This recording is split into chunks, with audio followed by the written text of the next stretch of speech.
Me voy a permitir comenzar leyendo un titular reciente de un periódico deportivo y hace referencia a estos Juegos Olímpicos de invierno que se han celebrado hasta los Paralímpicos allí en Milán, y dice así el titular: reciben sus medallas olímpicas 16 años después tras descalificaciones por dopaje.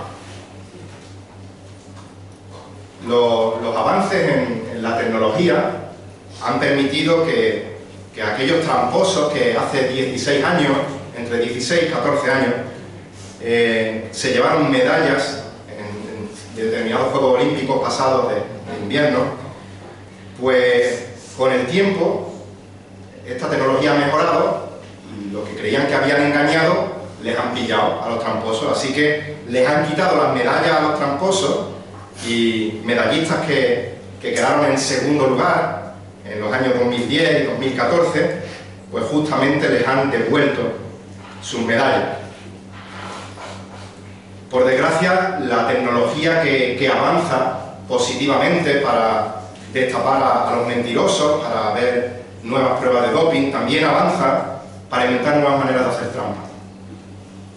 Por ejemplo, en estos mismos Juegos de Milán-Cortina, pues me llamaba mucho la atención, parecía de chiste, pero es una realidad, que habían pillado a un tramposo en los saltos de esquí porque se fabricaban los trajes con una talla un pelín más grande, y en la zona de la entrepierna era donde hacían esta mayor talla y se inyectaban cosas para aumentar volúmenes durante ciertos momentos, y ese volumen hacía que ganasen 2-3 metros suficientes para quedar por encima de los otros que saltaban legalmente. Esta es la realidad de nuestro mundo caído: la mentira, el engaño, el fraude para conseguir un premio es lo que vivimos. Pero la Iglesia no está exenta de este peligro de la mentira, del engaño, del fraude, y somos advertidos continuamente en la Escritura de la amenaza a la Iglesia de falsos maestros que buscan conseguir sus propios fines, sus propios objetivos, su propio beneficio, y es una amenaza real para la Iglesia hoy en día.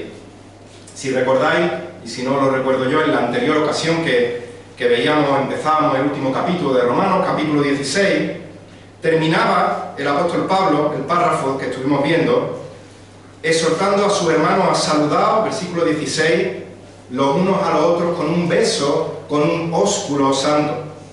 ¿Qué mejor forma de despedirse? Mandando a los hermanos a demostrar de forma casta, de forma piadosa, el amor y la fraternidad que se desprende de la familia que estamos en Cristo. Pero justo antes de finalizar esta carta con una última salutación, con una preciosa doxología, unas palabras de alabanza a nuestro Dios, Pablo ve necesario hacer un paréntesis.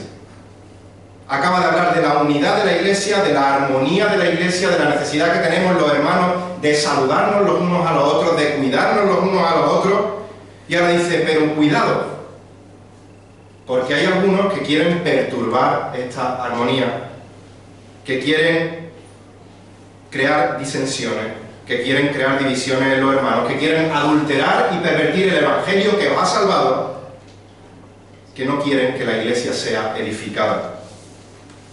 Y eso es lo que vamos a ver en esta mañana. Os invito a que abráis vuestra Biblia en Romanos capítulo 16 y veremos los versículos del 17 al 20. Dice Romanos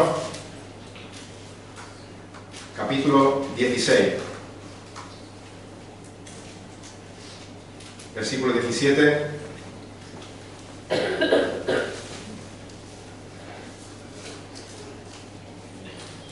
Y os ruego, hermanos, que vigiléis a los que causan disensiones y tropiezos contra las enseñanzas que vosotros aprendisteis y que os apartéis de ellos.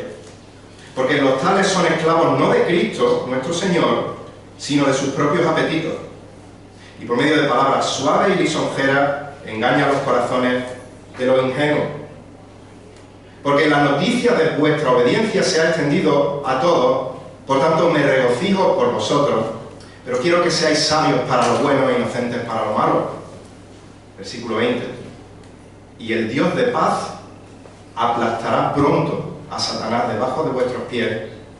La gracia de nuestro Señor Jesucristo sea con vosotros. Hasta aquí la palabra del Señor. Y en este breve texto me gustaría que viésemos en esta mañana una advertencia para no caer en la trampa de los falsos maestros. Una advertencia a los creyentes, a la Iglesia, para no caer en la trampa de los falsos maestros. Y Pablo comienza el versículo 17 diciendo: os ruego, hermanos. El gran apóstol Pablo podía haber apelado legítimamente a su autoridad apostólica y haberle dado un mandato directo. Pero debido al peligro, a la gravedad de lo que le va a explicar a continuación, Pablo se dirige a sus hermanos en la fe mediante un ruego, mediante una súplica. Os imploro, hermanos, que prestéis atención a lo que voy a deciros. Y dice: os ruego, hermanos, que vigiléis, que os fijéis, dice la Reina Valera. Esta palabra en el original proviene de un verbo del cual se derivan palabras castellanas nuestras como microscopio o telescopio, y hace la referencia no simplemente a mirar algo, a fijarse en algo a la ligera, sino a examinar meticulosamente algo, a observar algo con el máximo detalle, como cuando tú coges un microscopio y examinas algo extremadamente pequeño para ver sus detalles, o como cuando tú coges un telescopio y examinas la grandiosidad de las estrellas y los planetas que nuestro Dios ha creado. Pablo está exhortando a sus hermanos, implorándoles: os ruego que prestéis muchísima atención, que estéis alerta, que tengáis mucho cuidado. ¿Y de qué tenían que tener cuidado estos hermanos? Sigue diciendo el apóstol Pablo: os ruego, hermanos, que vigiléis a los que causan disensiones, divisiones y tropiezos. Justo como hemos dicho, lo opuesto a la unidad y a la armonía. Pablo les ha exhortado, ya lo hemos dicho, saludaros de forma afectuosa, dar testimonio de la unidad que tenéis en Cristo, de la armonía que tenéis en Cristo. Y ahora les advierte: cuidado que vienen los que buscan lo contrario, los que quieren sembrar la semilla de la discordia. La palabra tropiezo hace referencia a hacer caer, tropezar, conocemos todos la palabra, pero en el original tiene un matiz que en español no se percibe, porque tiene el sentido de incitar a pecar.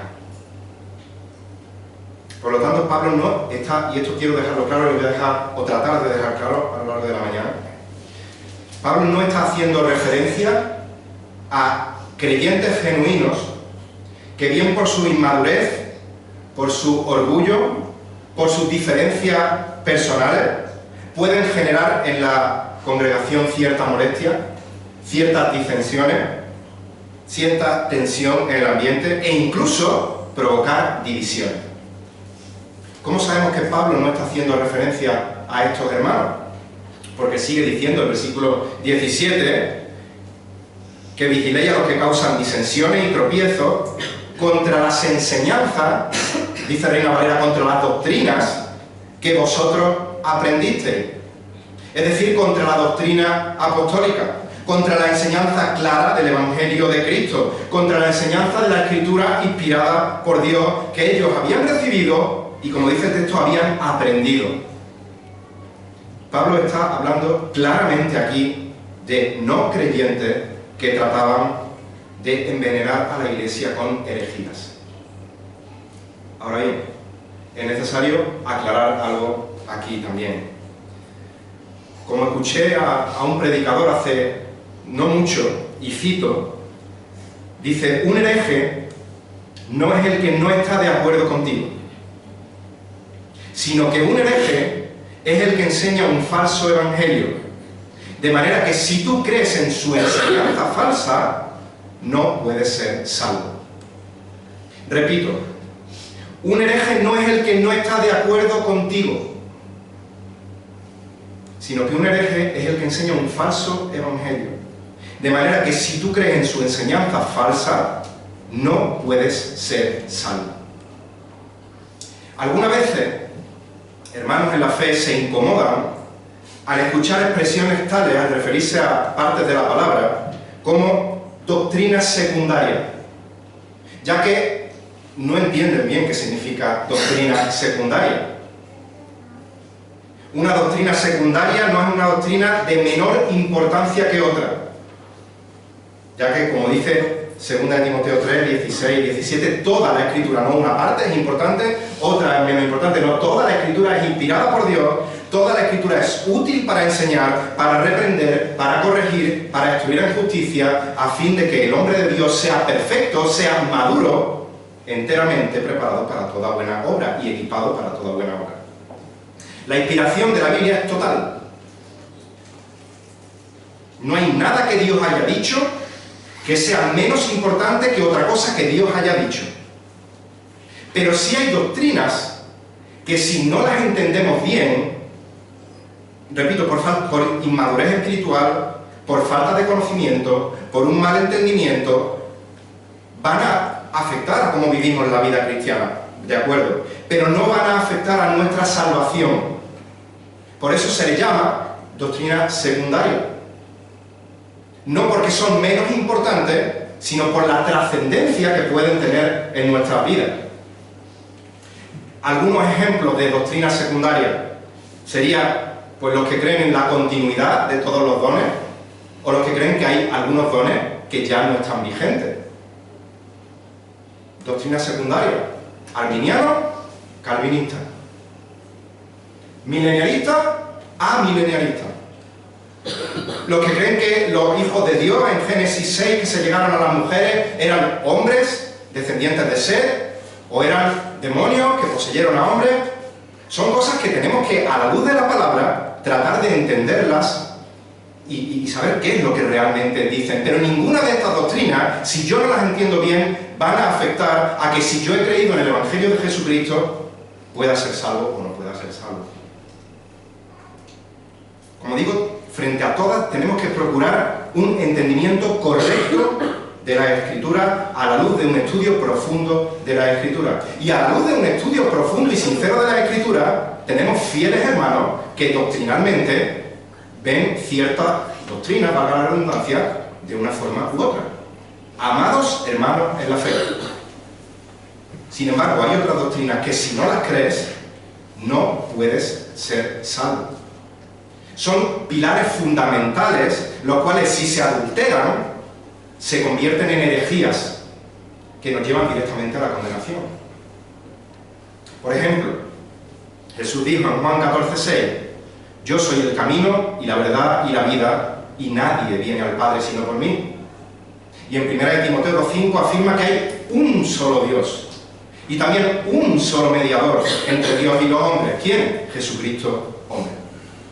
Por lo tanto, si yo predico a María como co-redentora de la salvación, si yo predico a la figura del Papa como mediador entre Dios y los hombres, yo estoy proclamando una herejía, porque estoy adulterando el Evangelio de salvación.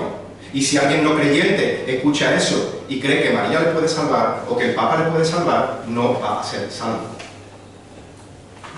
Otro ejemplo es los que niegan la resurrección de Cristo, porque dice Pablo en 1 Corintios 15:14 que si Cristo no ha resucitado, entonces vana es nuestra predicación y vana es también nuestra fe.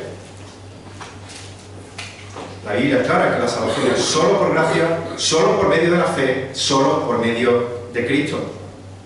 Por tanto, aquel que predica que a la salvación hay que añadirle obras para ser salvo, está predicando una herejía. Está predicando un falso evangelio, a través del cual no puedes ser salvo. De ahí que Pablo, asombrándose, dice en Gálatas 1:6-8, me maravillo, no me puedo creer lo que estoy escuchando, de que tan pronto hayáis abandonado al que os llamó por la gracia de Cristo para seguir un evangelio diferente. Y aclara que no es un evangelio, sino que hay algunos que perturban y quieren pervertir el Evangelio de Cristo. Pero si aún nosotros o un ángel del cielo os anunciara otro evangelio contrario al que hemos anunciado, sea anatema, porque te está predicando una herejía.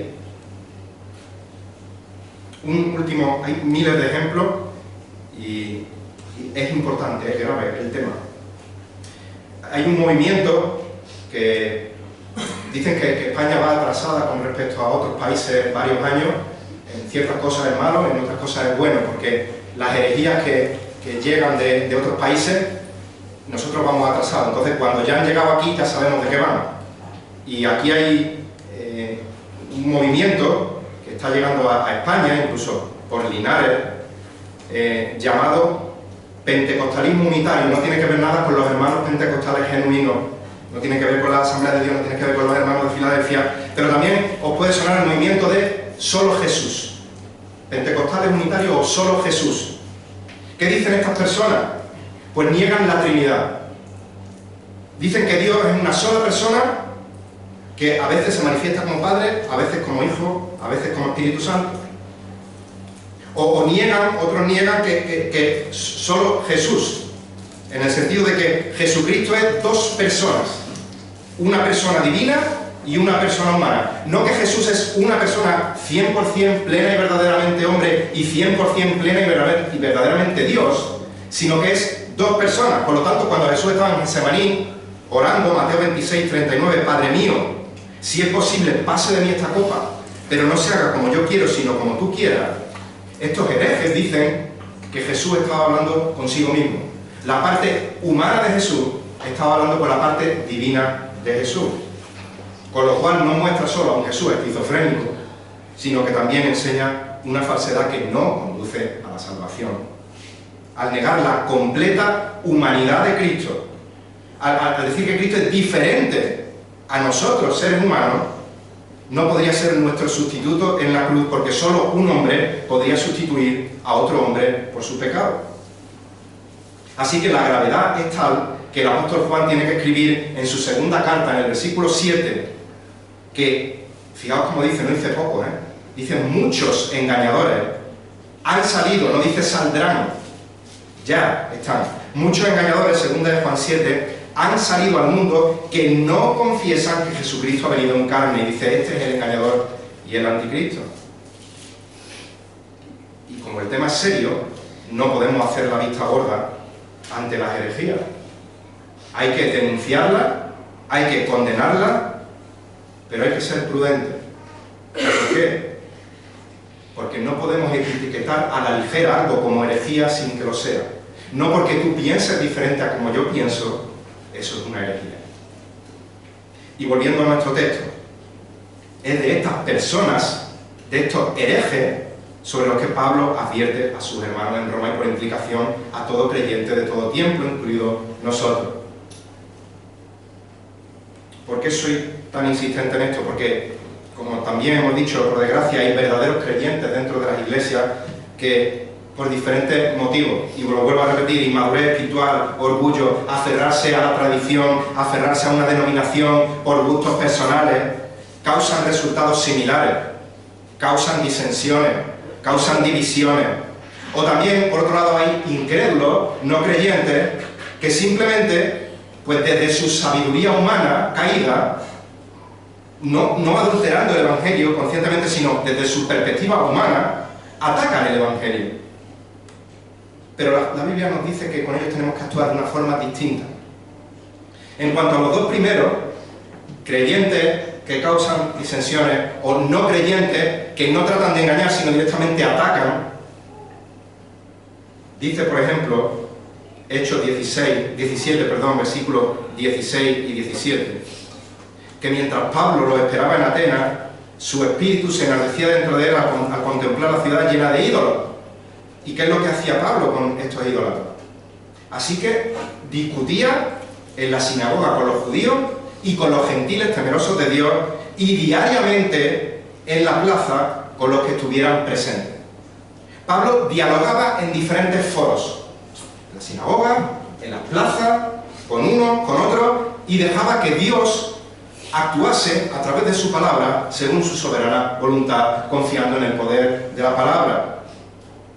Por otro lado, 2 Timoteo 2:23 nos manda a rechazar los razonamientos necios e ignorantes, sabiendo que producen altercado. Alguien nos llega con algún tipo de este razonamiento y somos libres de rechazarlo. O un texto más, Tito 3:9, dice: evitar controversias necias, genealogía, contiendas y discusiones acerca de la ley, porque son sin provecho y sin valor. Tito 3:9.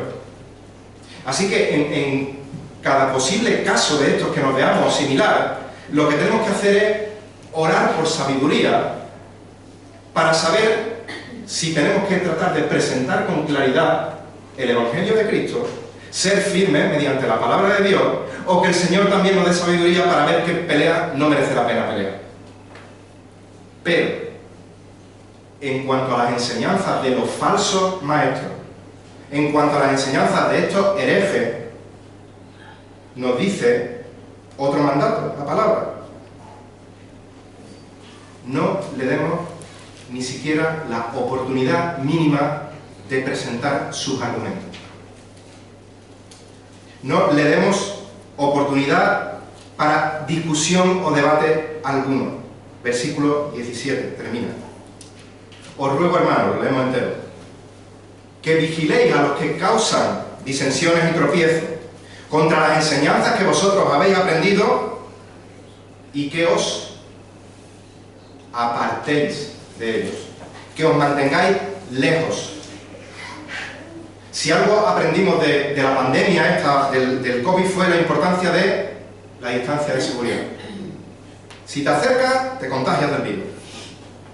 Nuestra respuesta ante estas personas no ha de ser como Pablo hacía con los otros, de presentar un diálogo en las plazas, en tal sitio. No. Apartaros de ellos. Guardar la distancia de seguridad. Mostrar un rechazo absoluto a sus enseñanzas. Mirad, hay iglesias que abogan por el ecumenismo en pro del amor, en pro de la unidad. Pero la Biblia te dice: apártate de ellos. Apártate de los que predican herejía. Esta separación no significa ser falto de amor. Esta separación significa ser obediente a la palabra de Dios. Tienes un hereje delante, tienes la oportunidad de predicarle el Evangelio, adelante, ni lo dudes. Predícale la palabra de Dios. No tienes oportunidad, aléjate de ellos sin media tinta. Porque al no darle oportunidad de que ellos diseminen su falso evangelio, te estás protegiendo a ti, estás protegiendo a la iglesia de su veneno, y especialmente a los recién convertidos, a los inmaduros, los cuales pueden ser más fácilmente desviados del camino correcto. En lugar de debatir con su herejía, como digo, debemos exponerla, denunciarla, para que otros a su vez puedan vigilar, puedan estar atentos a tales personas y no caer en sus engaños. Y si bien es bueno, como hemos comentado de pasada al principio, cierta herejía, si bien es bueno tener cierto conocimiento de lo que están proclamando, especialmente aquellas personas que ejercen un liderazgo en la iglesia para proteger al rebaño, si bien es bueno conocer algo de lo que predican, lo que proclaman, para así ser, como dice la palabra, evitar ser llevados de aquí para allá por todo viento de doctrina, por la astucia de hombres y por las artimañas engañosas del error, como dice Efesios 4:14, no es saludable espiritualmente exponerse demasiado a estas enseñanzas, profundizar demasiado en estas enseñanzas con el objetivo de rebatirlas, de estar alerta.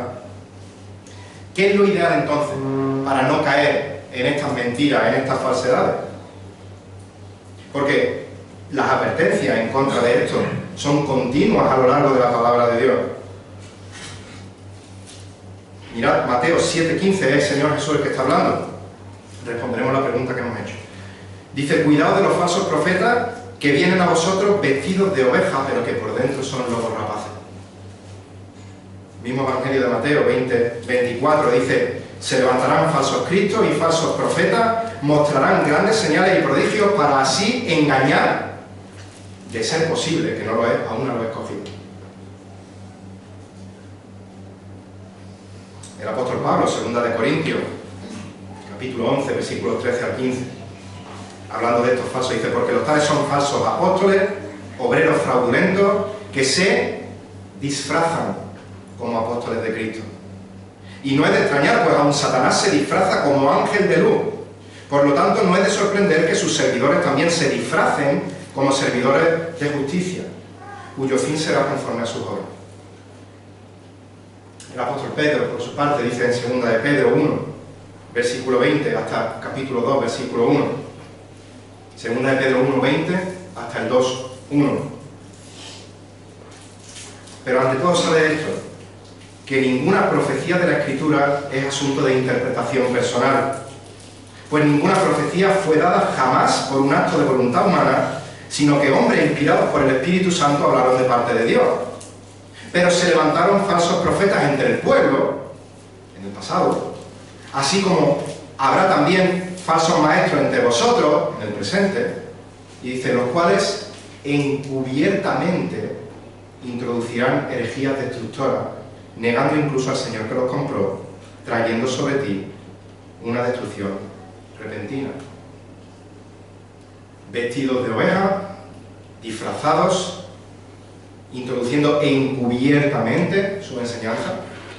Tenemos que tener claro que cuando venga o si viene un falso maestro a este local, no va a aparecer y se va a presentar: hola, soy falso maestro, sino que se va a presentar con una apariencia de piedad, vestido de oveja, con un evangelio falso, pero que suena al que conocemos. Y ahora vuelvo a repetir la pregunta: ¿qué es lo ideal entonces para no caer en estas mentiras? Conocer en profundidad la verdad. Conocer en profundidad la palabra de Dios. Es urgente, es grave, porque es una certeza la existencia de los falsos maestros. Pablo, al despedirse en Hechos 20 de los ancianos de Éfeso, dijo en el versículo 29 que sé que después de mi partida vendrán lobos feroces entre vosotros que no perdonarán al rebaño, y que de entre vosotros mismos se levantarán algunos hablando cosas perversas para arrastrar a los discípulos tras de ellos. Por tanto, estad alerta, como ha dicho Pablo en Romanos, vigilad, recordando que por 3 años de día y de noche no he cesado de amonestaros a cada uno con lágrimas. Y a continuación no les dice: por lo tanto, estudiar sus falsas enseñanzas para que podáis identificarlas cuando entren por la puerta. No dice eso, sino que sigue diciendo: ahora os encomiendo a Dios y a la palabra de su gracia, que es poderosa para edificaros y daros la herencia entre todos los santificados. Hay un ejemplo que, si no todos, la mayoría habéis escuchado multitud de veces, pero que ilustra muy bien esto. Si al principio hemos dicho que en estos Juegos Olímpicos cada vez la tecnología avanza más para mejorar las trampas, para mejorar el engaño en el mundo del deporte, ¿cuánto más en el mundo de la falsificación de los billetes? Cada vez hay nuevas técnicas de impresión que hacen muy difícil identificar un billete falso de un billete auténtico. Y es imposible que los expertos estén al día de todas y cada una de las técnicas de falsificación que existen, porque cada vez sale algo nuevo. ¿Qué es lo que hacen entonces estos profesionales para identificar un billete falso? Pues en lugar de estudiar todas las técnicas de falsificación, aunque tienen conocimiento, como hemos dicho, superficial, a ver qué es lo que está pasando últimamente, lo que hacen es examinar en profundidad el billete auténtico. Conocen tan bien el billete verdadero que les es más fácil identificar el billete falso cuando cae en sus manos. En cuanto a la palabra nos pasa lo mismo. Por eso es tan importante que desde el púlpito se advierta sobre los falsos maestros. Lo estamos haciendo porque la palabra de Dios lo está haciendo ahora mismo en este texto. Pero lo más importante, lo más necesario es, como Pablo le dijo a estos ancianos de Éfeso al despedirse, que no rehuyamos de anunciar todo el consejo de Dios. Me vais a permitir salirme un momento de las notas, vuelvo muy rápido. Pero hablaba no hace mucho con un querido hermano de otra provincia, el cual se está preparando fielmente para exponer la palabra de Dios, la está estudiando, y me comentaba con tristeza que en su iglesia le estaban permitiendo predicar, pero se estaba enfocando en ciertos pasajes, porque no podía predicar otros pasajes debido a que el liderazgo de su iglesia tenía una posición doctrinal que no permitía predicar ciertas partes de la palabra porque podían crear conflicto, podían crear malestar. Entonces él predica fielmente lo que le dejan predicar, pero no están predicando todo el consejo de Dios. ¿Por qué tenemos que predicar todo el consejo de Dios? Porque mientras más expuestos estemos al billete verdadero, al cielo, permitirme la comparación mala, mientras mejor conozcamos la verdad, más fácilmente identificaremos la mentira cuando se presente. Y a continuación Pablo va a dar 3 razones por las que apartarse de la verdad. 3 razones por las que apartarse, perdón, de la verdad no, de los falsos maestros. Alguno podría haber saltado y decirme, estaba atento. 3 razones por las que apartarse de los falsos maestros. En primer lugar, la motivación de estos falsos maestros.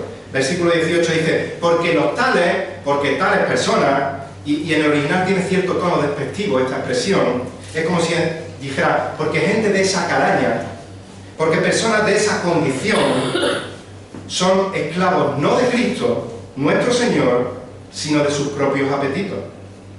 Reina Valera lo traduce, porque no sirven a nuestro Señor Jesucristo, sino a sus propios vientres. Estas personas no son cristianos porque no sirven al Señor Jesucristo.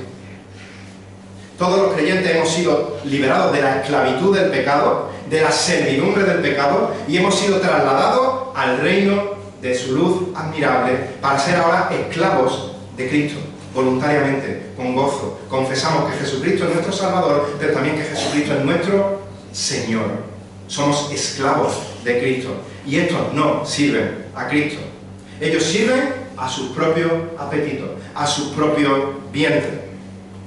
Pablo dijo de ellos en Filipenses 3, 18 y 19, que son enemigos de la cruz de Cristo, cuyo fin es perdición, cuyo Dios con minúscula es su apetito y cuya gloria es su vergüenza, los cuales piensan solo en cosas terrenales.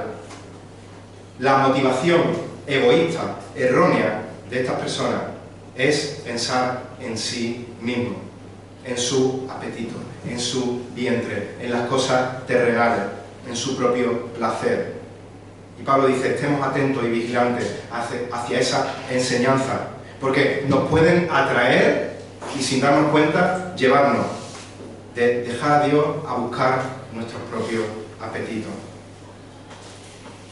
Una segunda razón, un segundo motivo para apartarnos de estos falsos maestros es el resultado de esta enseñanza.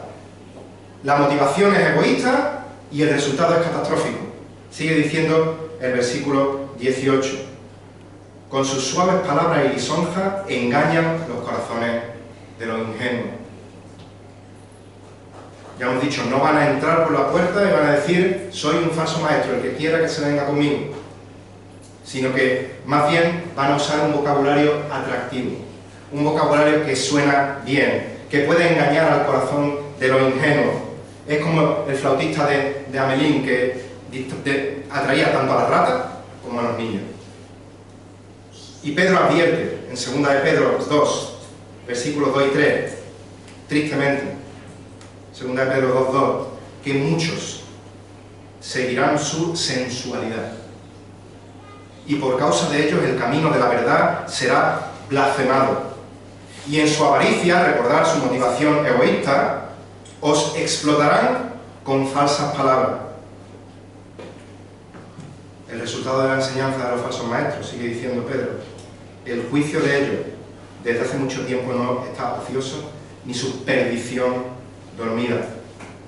El camino de tales personas puede resultar atractivo, llamativo, pero el juicio de Dios está sobre ellos y sobre los que siguen su enseñanza.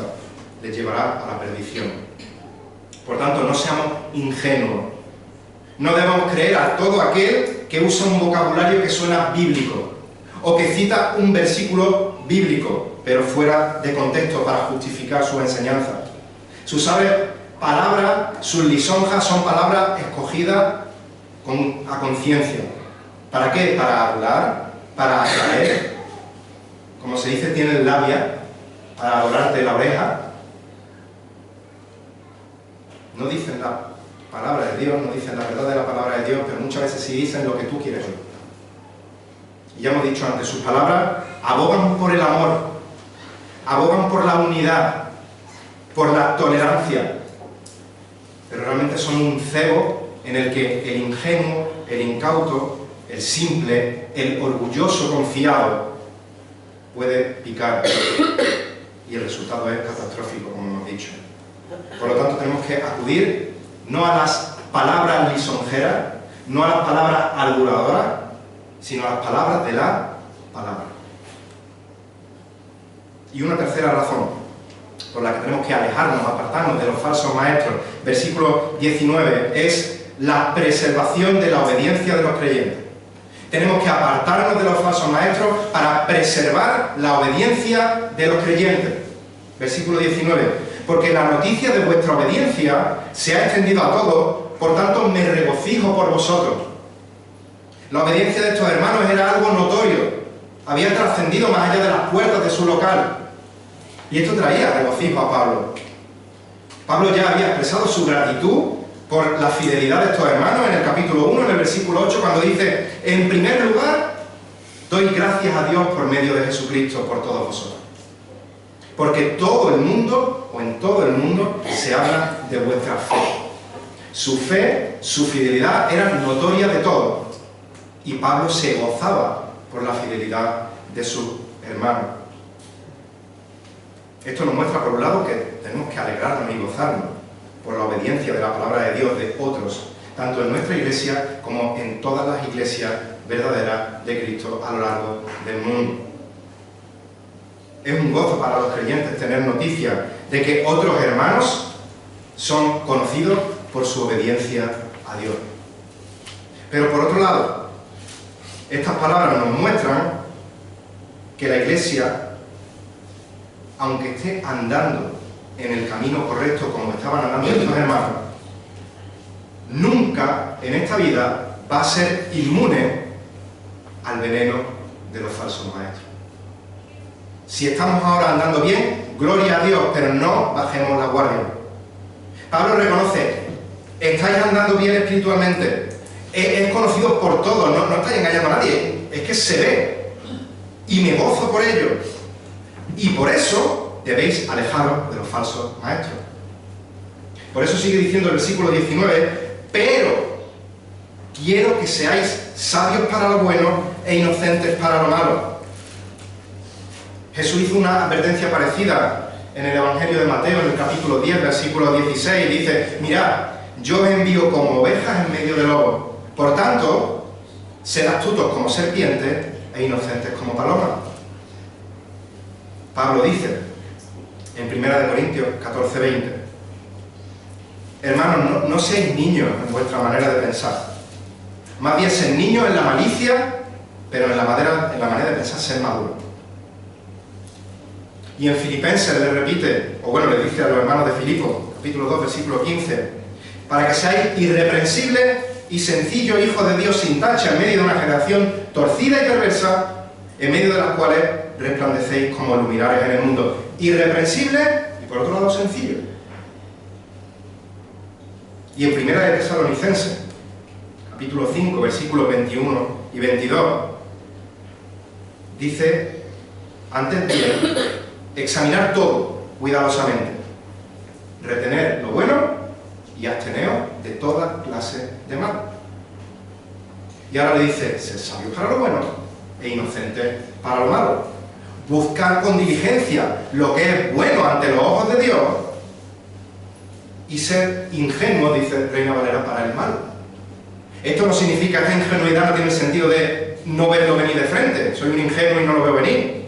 No tiene el sentido de no tengo ni idea de lo que es el mal, sino que tiene el sentido de no tener malicia en cometer el mal o en ser seducido por el mal. ¿Y cómo logramos eso? Conociendo profundamente lo que es el bien, conociendo profundamente la palabra de Dios, filtrando nuestra mente a través de la palabra. Como dijo el apóstol Pablo en Filipenses 4:8, por lo demás, hermanos, todo lo que es verdadero, aquí lo tenemos, todo lo que es verdadero, todo lo digno, todo lo justo, todo lo puro, todo lo amable, todo lo honorable, si hay virtud alguna, si algo merecedor de elogio, en esto meditad, pensad. Nuestra mente tiene que ser una mente bíblica, nuestro pensamiento tiene que estar filtrado a través de las Escrituras. Tengo que conocer bien mi Biblia para que ese filtro impida que penetren falsas enseñanzas. Y después de estas advertencias serias, graves, importantes, de vida o muerte, Pablo termina con unas palabras de bendición para sus hermanos. Versículo 20. Y el Dios de paz. No es la primera vez que escuchamos esta expresión en la carta a los romanos. Ya ha usado Pablo este calificativo para referirse a Dios en el capítulo 15, versículo 33, cuando dice: el Dios de paz sea con todos vosotros. Amén. En este capítulo 15 Pablo estaba hablando de la paz que Dios provee a sus hijos, de la paz que Dios provee reconciliándonos con Él por medio del sacrificio de su Hijo Jesucristo en la cruz del Calvario, restaurando la paz que Adán y Eva disfrutaban con Dios antes de la caída. Este Dios de paz que devolvió la paz entre judíos y gentiles al unirlos en un solo pueblo, en una sola familia.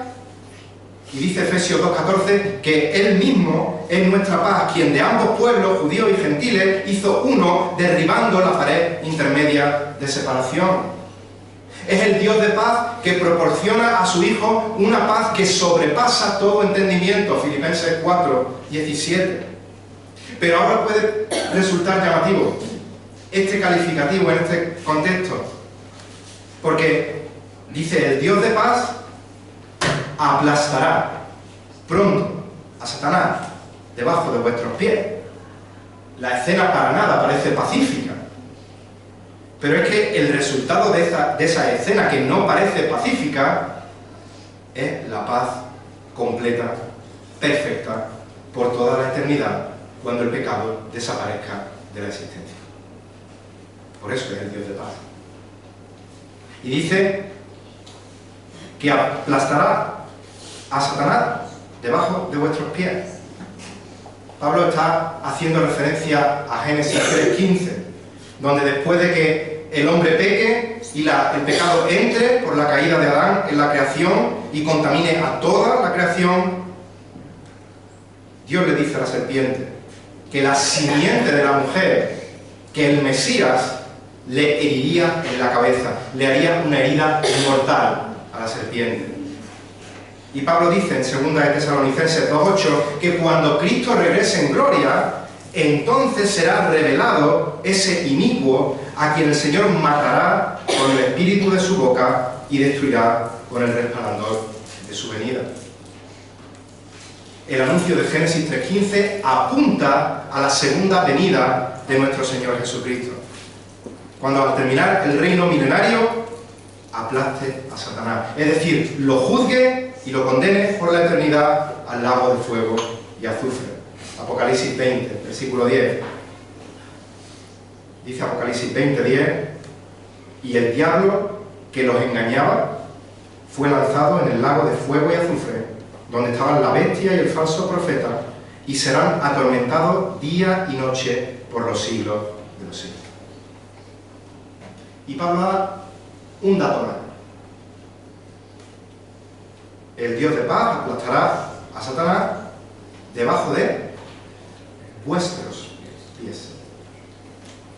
Esto significa que los creyentes, que los santos, participaremos de la victoria del Señor sobre Satanás.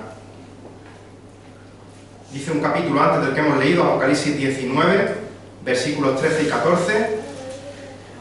Apocalipsis 19:13 dice: y está vestido de un manto empapado en sangre y su nombre es el Verbo de Dios.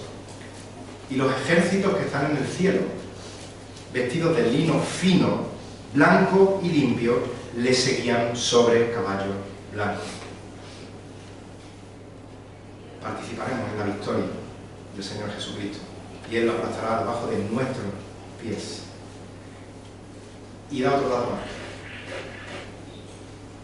Dios aplastará a Satanás bajo vuestros pies pronto. Pronto. Esta palabra pronto o en breve, como traduce Reina Valera, tiene el significado de hacer algo con prontitud, de hacer algo con prisa. Se traduce, por ejemplo, en Hechos 12:17, que aquí se le apareció un ángel del Señor y una luz brilló en la celda, y el ángel tocó a Pedro en el costado y le despertó diciendo: levántate, pronto. Y las cadenas cayeron de sus manos. Y en Hechos 22:18 dice: y vi al Señor que me decía: apresúrate y sal pronto de Jerusalén, porque no aceptarán tu testimonio acerca de mí. Pero pronto también tiene otra connotación: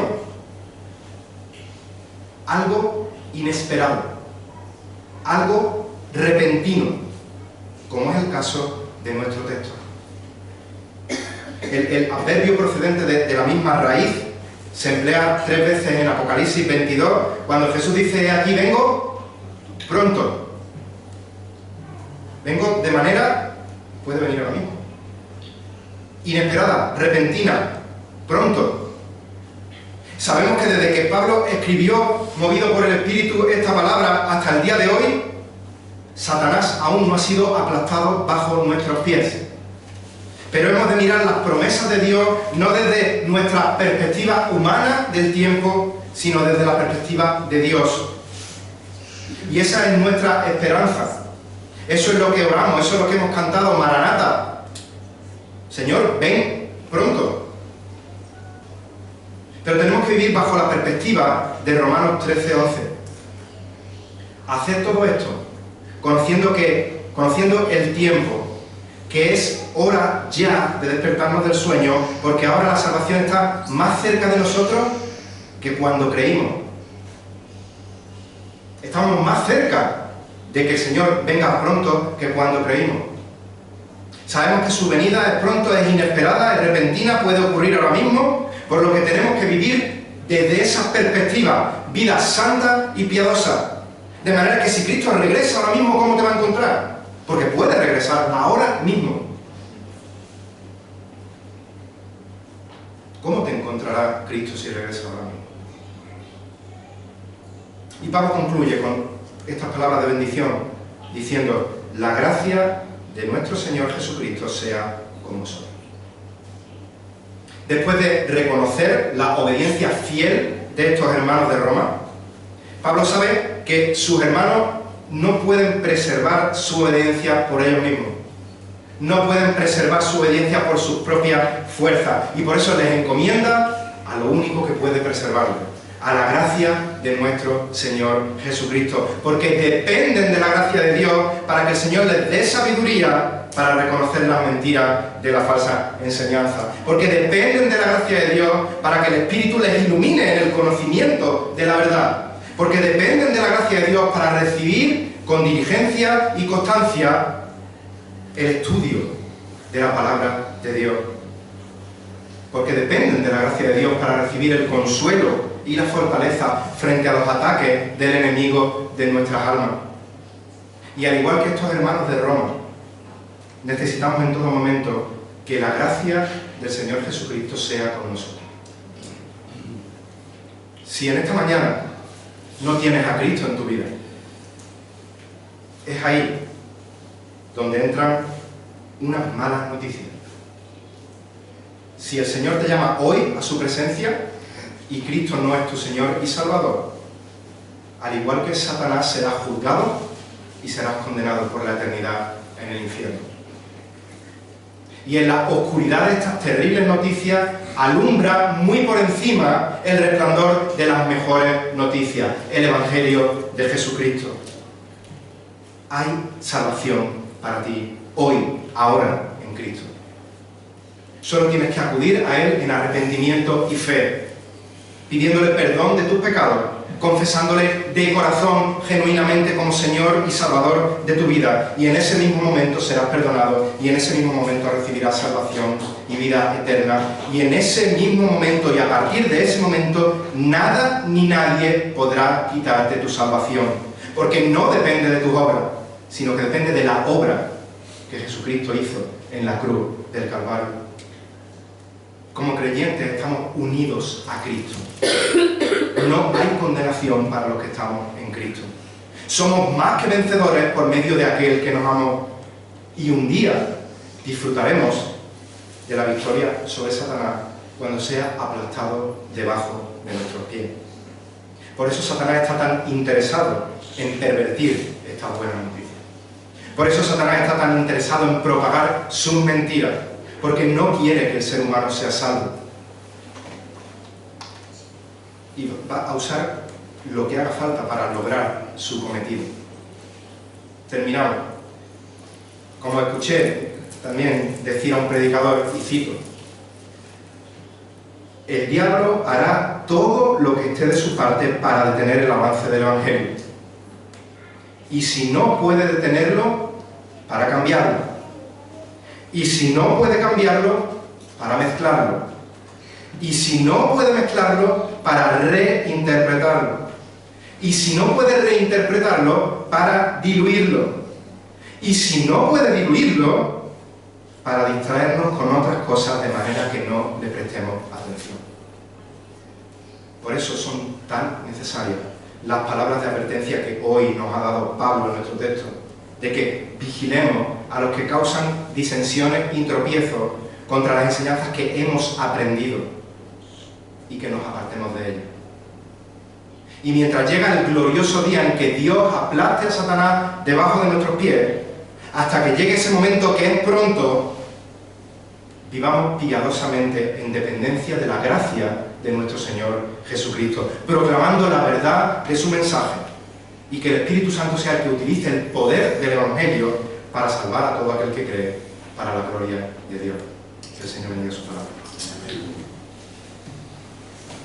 Padre nuestro que estás en los cielos, gracias por las advertencias tan claras que nos dejas en tu palabra, Señor, frente al peligro real de aquellos enemigos de la cruz que quieren pervertir tu Evangelio, Señor, que quieren causar disensiones, divisiones en tu amada y preciosa Iglesia, Señor. Te pedimos que nos des sabiduría, que nos ilumines por el poder de tu Espíritu Santo para conocer tu verdad y así identificar la mentira, Señor. Pero por encima de todo esto, Señor, queremos darte las gracias por tu Hijo Jesucristo.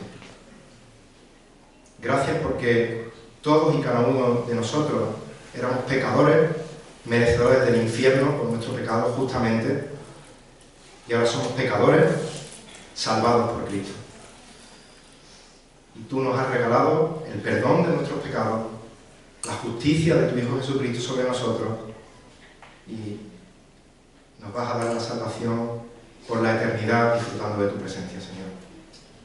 Ayúdanos mientras nos tengas aquí a predicarnos primeramente el Evangelio a nosotros mismos, a recordarnos las verdades de tu Evangelio, Señor, para que no nos dejemos distraer por los afanes de este mundo, Señor, no nos dejemos deslumbrar por el engaño que a primera vista parece placentero, Señor, del enemigo, incluso por aquellas cosas que son lícitas, pero que también Satanás usa para distraernos de lo importante, Señor. Ayúdanos como Iglesia a permanecer firmes, a ser columna y baluarte y sostén de tu verdad, Señor. Que en ningún momento nos dejemos llevar por cualquier viento de doctrina, Señor. Que prediquemos con fidelidad y con amor tu Evangelio, Señor. Y que no para nuestro orgullo, sino para que tu nombre sea aún más exaltado. Que como Iglesia podamos ser conocidos por nuestra obediencia a ti. Y que otros hermanos se gocen en cómo vivimos y en cómo testificamos de tu nombre, Señor. Y que todo ello redunde en tu gloria, Señor, y en tu honra, que en ningún momento nos creamos que somos merecedores de algo, Señor. Si algo bien hemos hecho, siervos inútiles somos, Señor, y la gloria es a ti, que tú eres capaz de utilizar vasos de barro imperfectos para hacer cosas gloriosas para la gloria de tu nombre. Esto oramos en el nombre y por los méritos de tu Hijo Jesucristo. Amén.